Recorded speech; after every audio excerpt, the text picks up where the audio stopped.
Berhenti itu dia tuh, berhenti di sebuah rumah kosong. Dia itu kayak nggak habis pikir, tololnya dia tadi masuk ke dalam rumah kosong itu. Ditangkap tuh sama temen gue, ditangkap.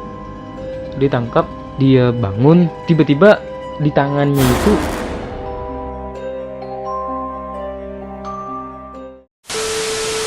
alright guys, welcome back to my channel.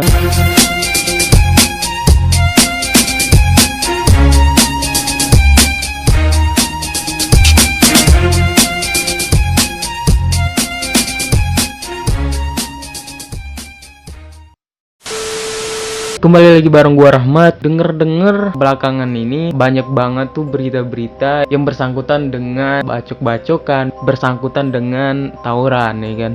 Tentang cerita si Bang Katak, Bang Alik Bizer sama si Bang Bokir. Itu gue bener-bener mendalami banget cerita dari mereka. Mumpung ini lagi rame tentang membahas sebuah nostalgia yang gila-gila banget ya kan. Nah, di video kali ini gue pengen ngebahas tentang nostalgia teman gue, yang mana nostalgia dia ini cukup gila sih menurut gue. Namanya Ipul Aditya Putra. Nah, ini bisa kalian lihat chatan gue sama dia ya. Gue juga udah sempat minta izin ke dia juga. Gue pengen cerita tentang nostalgianya dia gitu kan. Dia tuh kalau bisa dibilang teman dekat kayak gimana ya. Dia dulu pernah juga cerita sama gue tentang kisah ini.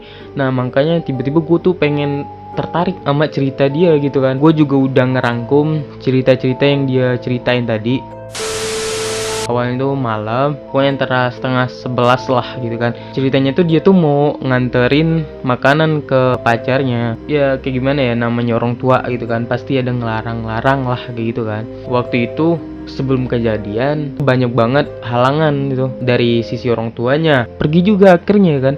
Dia nekat pergi. Gue nggak mau sebutin daerahnya ya. Dia tuh sebenarnya nggak tahu di tempat ceweknya itu sekarang tuh sedang rawan-rawannya yang namanya begal. Itu sebenarnya dia nggak tahu sebelumnya.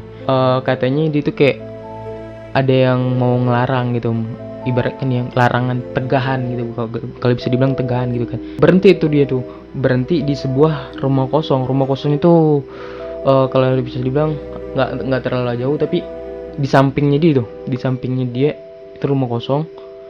Di depannya di depannya sama di sampingnya itu kuburan. Waktu dia mau muter balik, tiba-tiba ada begal gitu. Ada tiga orang begal nyekat dia itu, mau dikelilingi. Yang satunya bawa senjata kayak panjang, kali bilang ya pedang sih ya, tapi sepanjang apa nggak tahu juga deh. Nah dia itu kayak nggak habis pikir, tololnya dia tadi masuk ke dalam rumah kosong itu. Si begal tadi ngejarin dong, ngejarin ke dalam rumah kosong tersebut. Dan akhirnya dapat juga dia dikelilingi lagi nih pakai motor. Dia berhenti, seolah-olah jantung dia tuh kok mau copot banget gitu boy. Gue ngerasain sih, bener-bener mendalami waktu dia ceritain ke gue itu kan. Situ mulai tuh para begal nyerang dia. Yang bawa pedang itu mau nusuk ke perut dia, perut sebelah kanan atau kiri, nggak tahu, kanan kalau salah, kanan, perut sebelah kanan. Ditangkap tuh sama temen gue, ditangkap ya, kena kulit, nggak terlalu dalam tapi kena kulit katanya, nggak tahu, tapi kena kulit, masuk sedikit tangannya.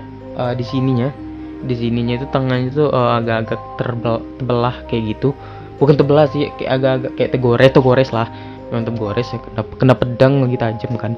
Yang satunya tadi pakai celurit, kena ke sini, dia kena ke punggungnya. Dan yang satu lagi ngukulin di sini. Nah pada situ itu dia jatuh, dia nggak sadarkan diri, nggak tahu dia hidup atau nggak kayak gimana. Ini sebelumnya gila sih, semua bener-bener anjing semua kalau bisa dibilang ya. Bener-bener kayak nggak habis pikir, masih ada orang begal gitu kayak. Jatuh dong temen gue tadi kan, nggak sadarkan diri. Tiba-tiba dia bangun. Pada saat dia bangun, ini kaget nih. Ini bener-bener gue waktu dia nyeritain ini bener-bener gue kaget banget sumpah. Nggak habis pikir sama cerita dia sumpah. Dia bangun, tiba-tiba di tangannya itu ada celurit sama pedang. Pada saat dia duduk, dia ngeliat mayat-mayat begal tadi udah tergeletak di depannya. Kok bisa gitu kan? Padahal gue udah mau mati, kalau bisa dipikir mau mati banget. udah di ujung tanduk, gak habis pikirnya itu tiba-tiba si begalnya itu mati dan celurit sama pedangnya itu di tangannya si dia. Padahal awalnya dibilang dia itu udah pingsan, gak sadarkan diri. Nah, waktu itu dilari dong, lari pulang. Dibilang sempat depresi sampai 3 bulan. Gue dengarnya banget, gue kayak gimana? Gue anjing lu, gue bilang kayak gitu kan. Cerita lu sumpah keren banget sih menurut gue. Sadis banget sumpah. Gokil. Dan sampai sekarang dia nggak tahu sih siapa yang nolongin dia atau kayak gimana. Cukup sampai di sini dulu ya kisah nostalgianya. Kapan-kapan next video kita bakalan cari narasumber yang lain. Kita mohon dia yang ceritain dan gue yang ngasih tahu kepada kalian semua. Oke.